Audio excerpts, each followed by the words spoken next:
Assalamualaikum warahmatullahi wabarakatuh. Alhamdulillah wassalatu wassalamu ala Rasulillah.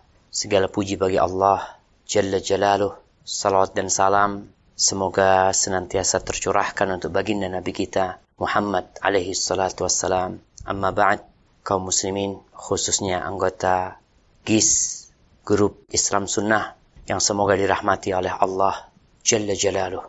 Kita masuk ke bab kelima. Bab kelima ini adalah bab yang membantu kita untuk ringan mengamalkan kejujuran. Yaitu masalah babul muraqabah. Bab merasa senantiasa diawasi Allah Jalla Jalaluh. Di sini Al-Imam An-Nawawi rahimahullahu ta'ala menyebutkan 5 ayat sebagai contoh dari ayat-ayat yang menghadirkan di diri kita perasaan selalu diawasi Allah. Dan kita senantiasa mengawasi Allah Jalla Jalaluh.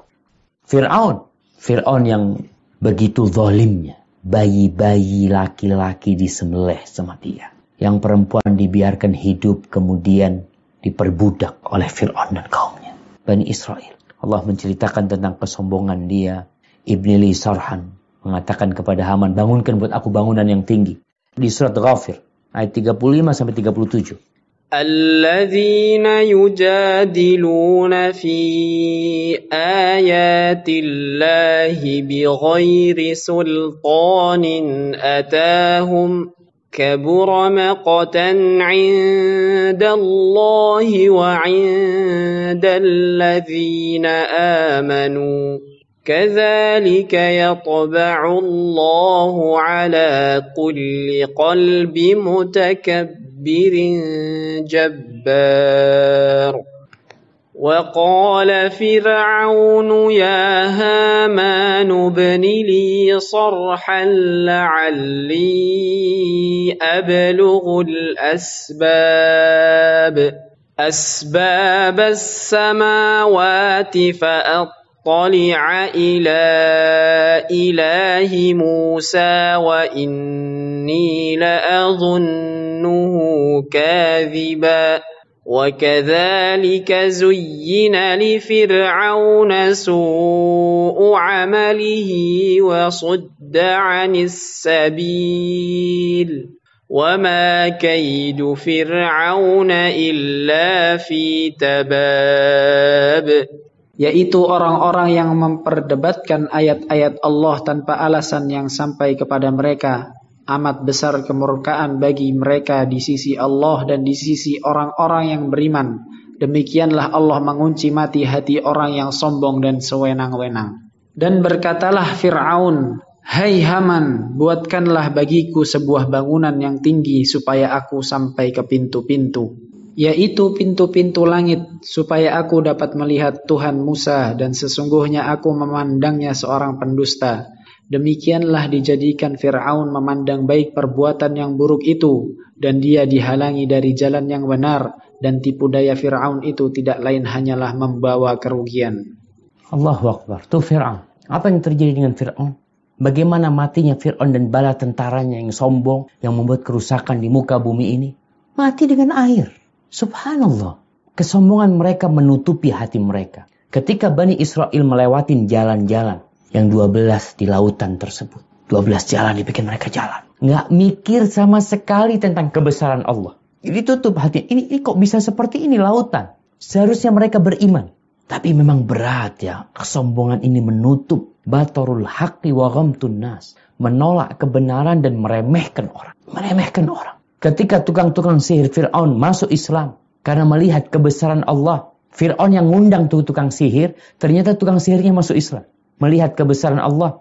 Apa yang dilakukan Fir'aun? Dia mengancam tukang sihir tersebut. La uqatti'anna aydiyakum wa arjulakum min khilaf. Mau dipotong-potong, mau dicincang tukang sihirnya.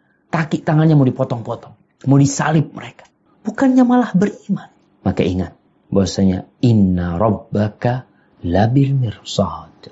Sesungguhnya Rabbmu itu benar-benar mengawasi. Apa yang akan dilakukan manusia dengan kesombongannya. Mau bangun apa engkau? Allah mengawasi. Maka di sini seorang hamba menghadirkan hal itu pada dirinya. Ayat yang terakhir.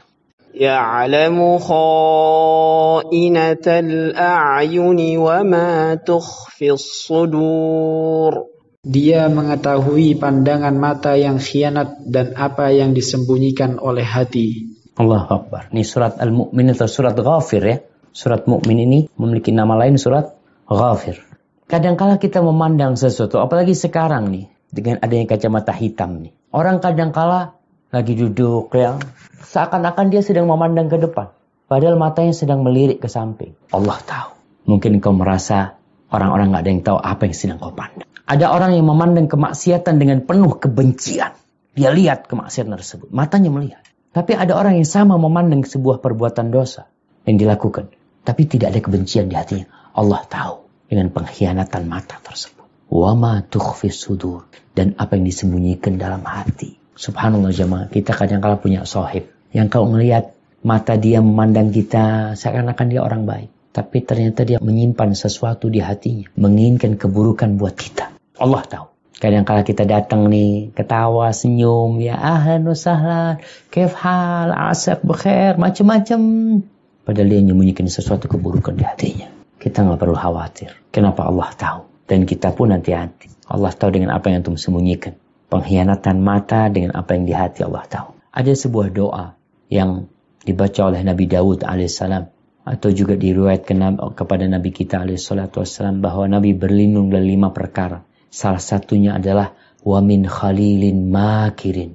Dan aku berlindung kepadamu ya Allah dari sahabat yang bermakar, yang menginginkan keburukan buat kita. Sahabat khalil ini sampai tingkatan kekasih. Artinya orang yang sangat dekat banget sama kita. Tapi ternyata dia itu bermakar buat kita, menginginkan keburukan buat kita. Ainuhu tarani wa qalbuhu yar'ani. Matanya melihat aku dengan pandangan yang biasa seakan-akan penuh dengan cinta, tapi hatinya menyimpan sesuatu di dirinya. In ra'a hasanatan dafanha. Kalau dia melihat kebaikan aku lakukan, dia sembunyikan. Tapi kalau dia melihat aku melakukan keburukan, dia sebarkan. Ada yang seperti itu. Hati-hati jemaah, hati-hati. Allah tuh tahu apa maksudnya. Jadi ini ayat-ayat yang berkaitan dengan pengawasan Allah Jalla Jalla. Banyak sekali. Bahkan nama-nama Allah yang alim. Nama Allah Al-Alim. Allah itu yang maha mengetahui. Al-Basir, Al-Muhit, As-Sami, Ar-Raqib. Ya. Itu nama-nama yang menunjukkan kalau Allah itu mengawasin kita. Orang yang puasa. Orang puasa itu termasuk ibadah yang gak bisa pamer sebenarnya. Karena puasa itu tidak melakukan amalan sesuatu. Puasa itu meninggalkan sesuatu. Kalau kita melakukan sesuatu kelihatan sama orang. Orang sholat kelihatan ada gerakannya.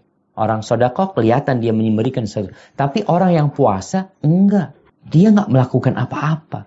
Ini yang menyebabkan puasa itu amalan yang tersembunyi. Sehingga Allah sendiri yang memberikan pahala khusus buat dia.